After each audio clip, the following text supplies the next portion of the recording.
Delhi university की दुनिया को समझने के लिए सिर्फ ये दिग्गजों को देख लेते तो भी पता चल जाता है कि दिल्ली यूनिवर्सिटी ने क्या दिया है।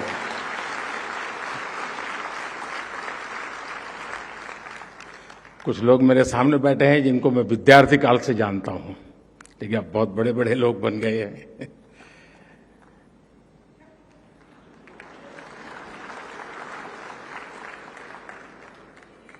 और मुझे अनुमान था कि मैं यहां जाऊंगा तो मुझे इन सब पुराने साथियों से मिलने का जरूर अवसर मिलेगा, और मुझे मिल रहा है।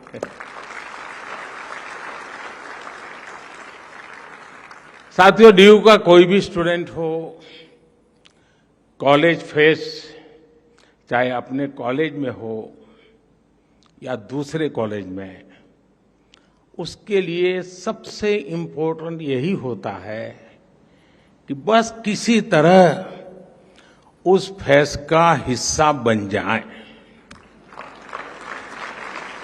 मेरे लिए भी ये ऐसा ही मौका है।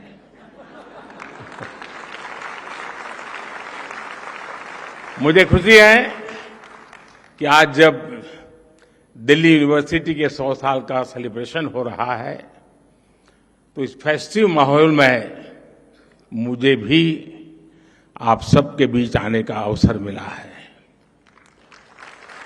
और साथियों, कैंपस में आने का आनंद भी तभी होता है जब आप कलीग के साथ आए।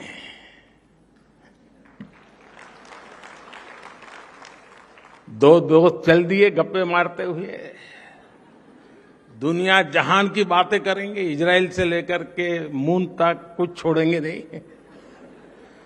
कौन सी फिल्म देखी, ओटीटी पर वो सीरीज अच्छी है, वो वाली रील देखी या नहीं देखी। अरे बातों का अथाह समंदर होता है। इसलिए मैं भी आज आपकी ही तरह दिल्ली मेट्रो से अपने युवा दोस्तों से गपशप करते करते यहां पहुंचा हूं।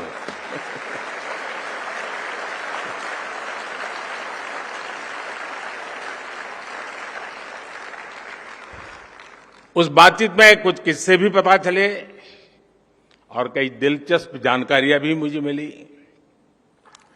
साथियों, आज का अवसर एक और वजह से बहुत खास है। ड्यू ने एक ऐसे समय में अपने 100 वर्ष पूरे किए हैं जब देश अपनी आजादी के 75 वर्ष पूरे होने पर अमृत महोत्सव मना रहा है। कोई भी देश हो, उसकी यूनिवर्सिटीज, उसके शिक्षण संस्थान उसकी उपलब्धियों का सच्चा प्रतिबिंब होते हैं। ड्यू की भी इन 100 वर्षों की यात्रा में कितने ही ऐतिहासिक पड़ाव आए हैं। इसमें कितने प्रोफेसर्स का, कितने स्टूडेंट्स का और कितने ही दूसरे लोगों का जीवन जुड़ रहा है। एक तरह से दिल्ली यूनिवर्सिटी सिर्फ एक यूनिवर्सिटी नहीं, बल्कि एक मूवमेंट रही है।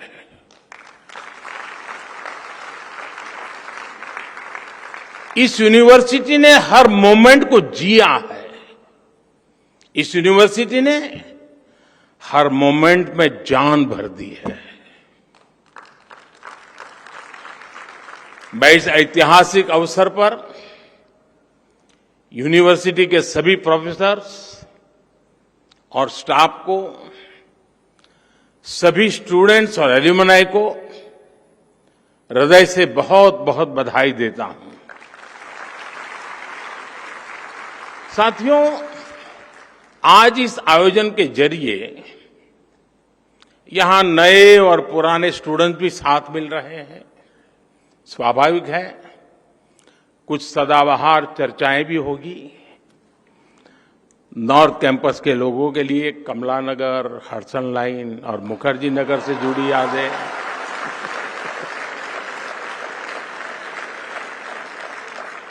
साउथ कैंपस वालों के लिए सत्य निकेतन के किस्से, आप चाहे जिस ईयर के पास आउट हो, 2 डीयू वाले मिलकर इन पर कभी भी घंटों निकाल सकते हैं।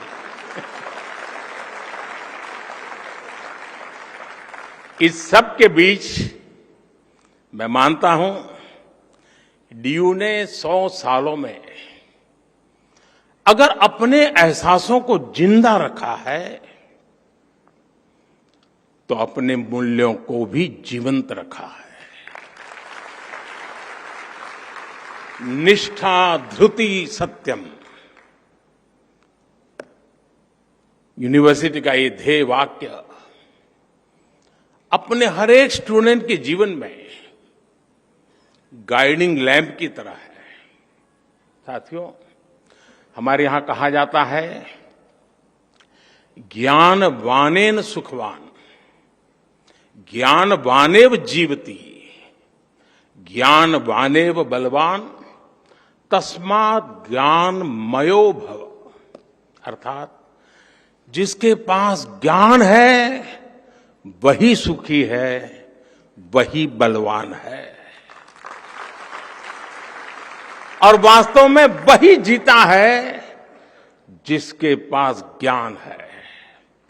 इसलिए जब भारत के पास नालंदा जैसे विश्वविद्यालय थे,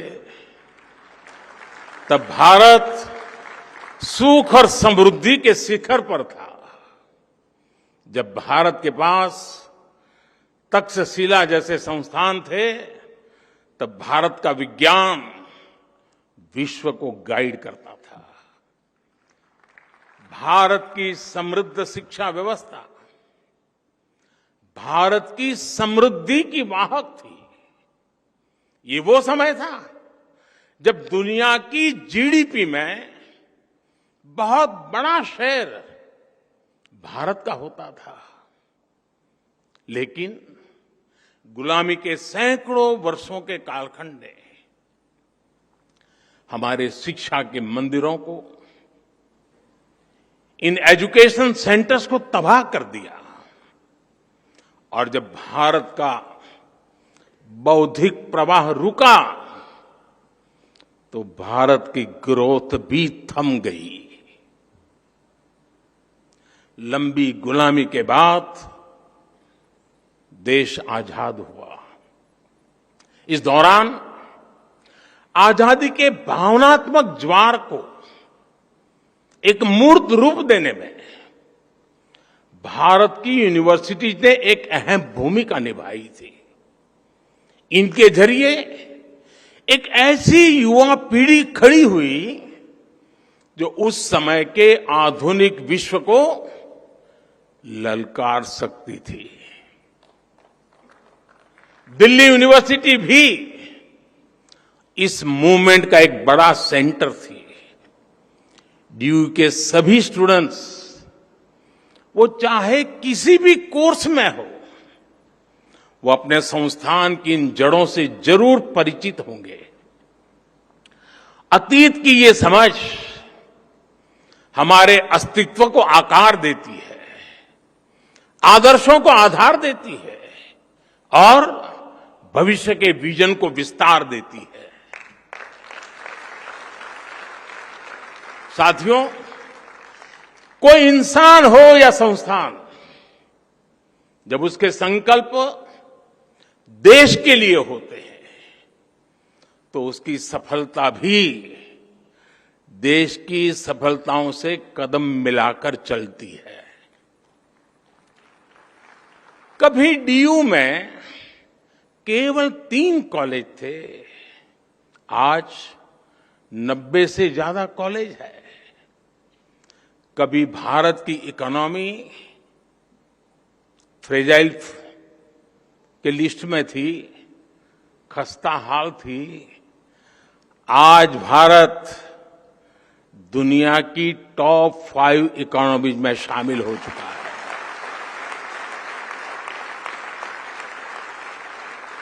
आज डीयू में पढ़ने वाले लड़कों की तुलना में लड़कियों की संख्या ज्यादा हो गई है। इसी तरह देश में भी जेंडर रेशियो में काफी सुधार आया है। यानी शिक्षण संस्थान की जड़ें जितनी गहरी होती हैं, देश की शाखाएं उतनी ही ऊंचाइयों को छूती है। और इसलिए भविष्य के लिए भी यूनिवर्सिटी और देश के संकल्पों में एक रूपता होनी चाहिए, इंटरकनेक्शन होना चाहिए। 25 साल बाद जब देश अपनी आजादी के 100 साल पूरे करेगा, तब दिल्ली यूनिवर्सिटी अपनी स्थापना के 125 वर्ष मनाएगी।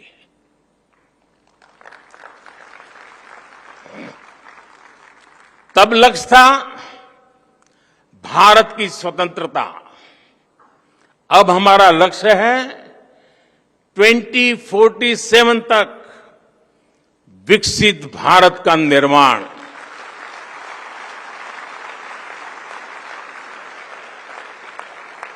पिछली शताब्दी के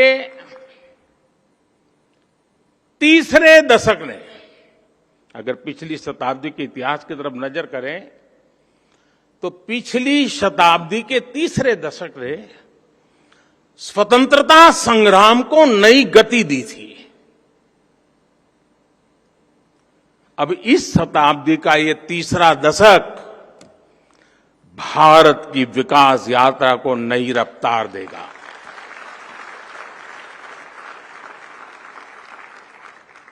आज देश भर में बड़ी संख्या में यूनिवर्सिटी, कॉलेज बनाए जा रहे हैं।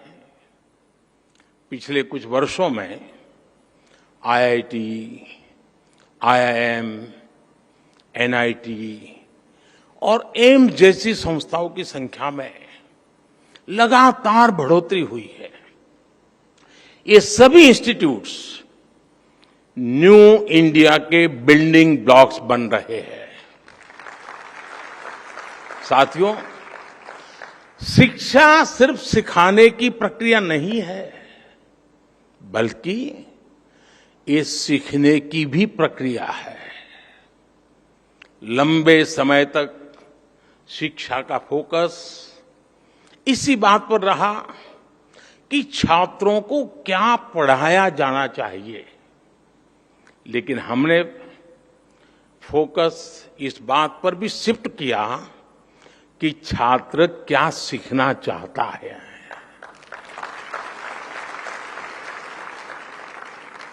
आप सभी के कलेक्टिव एफर्ट से नई राष्ट्रीय शिक्षा नीति तैयार हुई है।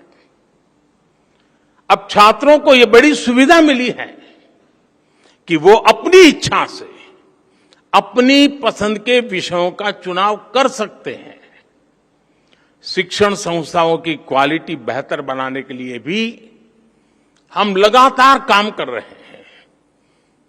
इन इंस्टीट्यूट्स को कॉम्पिटिटिव बनाने के लिए हम नेशनल इंस्टीट्यूशनल रैंकिंग फ्रेमवर्क लेकर आए हैं।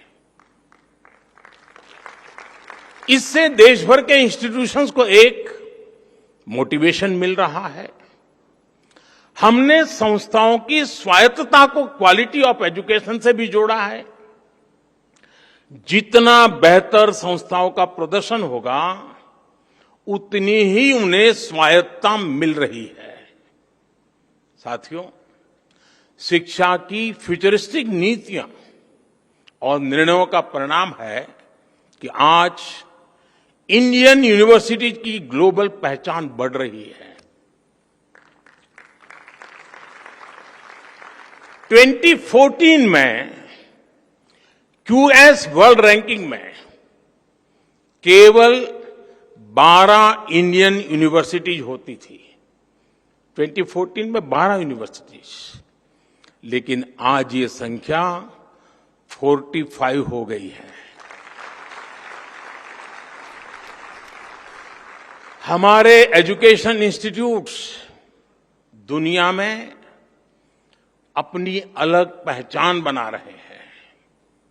हमारे संस्थान quality education, student faculty ratio और रेपुटेशन सब में तेजी से सुधार कर रही है।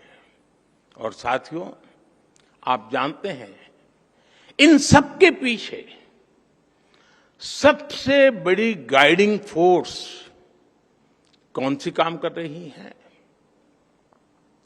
ये गाइडिंग फोर्स है भारत की युवा शक्ति। इस हॉल में बैठे ही हुए मेरे युवाओं की शक्ति। साथियों, एक समय था जब स्टूडेंट्स किसी इंस्टीट्यूट में एडमिशन लेने से पहले सिर्फ प्लेसमेंट को ही प्राथमिकता देते थे। यानी एडमिशन का मतलब डिग्री और डिग्री का मतलब नौकरी। शिक्षा यहीं तक सीमित हो गई थी। लेकिन आज युवा जिंदगी को इसमें बांधना नहीं चाहता। वो कुछ नया करना चाहता है, अपनी लकीर खुद खींचना चाहता है।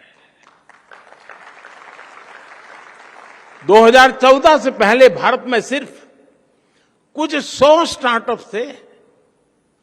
आज भारत में स्टार्टअप्स की संख्या 1 लाख को भी पार कर गई है। 2014-15 की तुलना में आज 40% से ज्यादा पेटेंट फाइल हो रहे हैं। जो पेटेंट जारी हो रहे हैं उनमें भी 5 गुना का इजाफा हुआ है। ग्लोबल इनोवेशन इंडेक्स, जिसमें भारत 18वें पायदान पर था 80 से की बात, वहां से बढ़कर के आज हम 46 पर पहुंच चुके हैं। वो स्थान हमने प्राप्त किया। अभी कुछ दिन पहले ही मैं अमेरिका की यात्रा से लौटा हूं। आप सबने देखा होगा आज भारत का सम्मान कितना बढ़ा है, गौरव कितना बढ़ा है। क्या कारण है? क्या कारण है आज भारत का इतना गौरव बढ़ा है? उत्तर वही है, क्योंकि भारत की क्षमता बढ़ी है, भारत के युवाओं पर विश्व का भरोसा बढ़ा है। इसी यात्रा में भारत और अमेरिका के बीच initiative on critical and emerging technology यानी आईसेट डील हुई है। इस एक समझौते से हमारे युवाओं के लिए धरती से लेकर स्पेस तक, सेमीकंडक्टर से लेकर एआई तक तमाम फील्ड्स में नए अवसर पैदा होने वाले हैं। जो टेक्नोलॉजी पहले भारत की पहुंच से बाहर होती थी, अब हमारे युवाओं को उनकी एक्सेस मिलेगी, उनका स्किल डेवलपमेंट होगा। अमेरिका की माइक्रोन, गूगल तथा एप्लाइड मटेरियल जैसी कंपनियों ने भारत में बड़े निवेश का फैसला लिया है। और साथियों, ये आहट है कि भविष्य का भारत कैसा होने वाला है, आपके लिए कैसे कैसे अवसर दस्तक दे रहे हैं। साथियों, इंडस्ट्री 4.0 की क्रांति भी हमारे दरवाजे पर आ चुकी है। कल तक एआई और एआर वीआर के जो किस्से हम साइंस फिक्शन फिल्मों में देखते थे, वो अब आज हमारी रियल लाइफ का हिस्सा बन रहे हैं। ड्राइविंग से लेकर सर्जरी तक रोबोटिक्स अब न्यू नॉर्मल बन रहा है। ये सभी सेक्टर्स भारत की युवा पीढ़ी के लिए, हमारे स्टूडेंट्स के लिए नए रास्ते बना रहे हैं। बीते वर्षों में भारत ने अपने स्पेस सेक्टर को खोला है, भारत ने अपने डिफेंस सेक्टर को खोला है, भारत ने ड्रोन से जुड़ी नीतियों में बहुत बड़ा बदलाव किया है। इन सभी निर्णयों से देश के ज्यादा से ज्यादा युवाओं को आगे बढ़ने का मौका मिला है। साथियों, भारत की विकास यात्रा से हजारों युवाओं को, हमारे स्टूडेंट्स का कैसे लाभ हो रहा है, इसका एक और पक्ष है। आज दुनिया के लोग भारत को, भारत की पहचान को, भारत की संस्कृति को जानना चाह रहे हैं। कोरोना के समय दुनिया का हर देश अपनी जरूरतों के लिए परेशान था, लेकिन भारत अपनी जरूरतों को पूरा करने के साथ साथ दूसरे देशों की भी मदद कर रहा था। लिहाजा विश्व में एक क्यूरियोसिटी पैदा हुई कि आखिर भारत के वो कौन से संस्कार है जो संकट में भी सेवा का संकल्प पैदा करते हैं।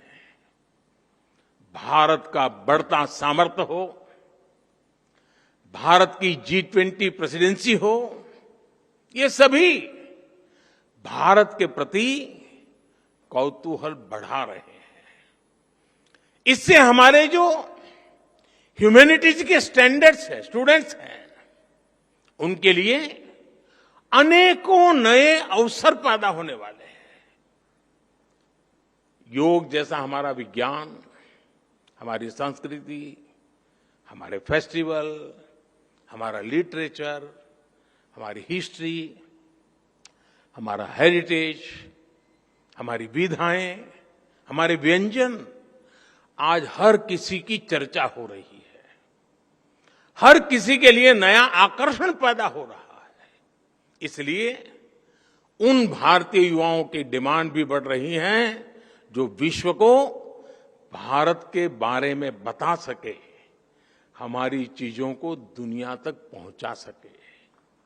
आज डेमोक्रेसी, इक्वालिटी और म्यूचुअल रिस्पेक्ट जैसे इंडियन वैल्यूज दुनिया के लिए मानवीय पैमाना बन रही है।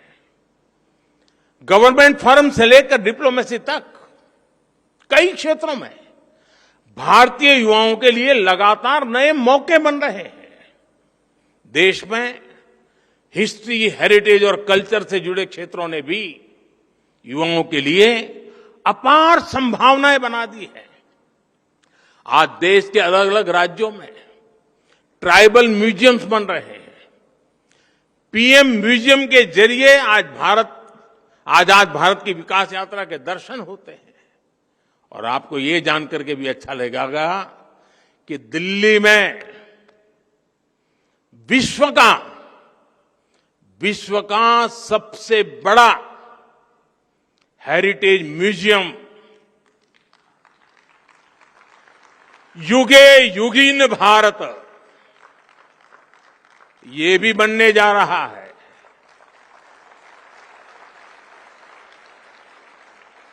कला, संस्कृति और इतिहास से जुड़े युवाओं के लिए पहली बार पैशन को प्रोफेशन बनाने के इतने अवसर पैदा हो रहे हैं।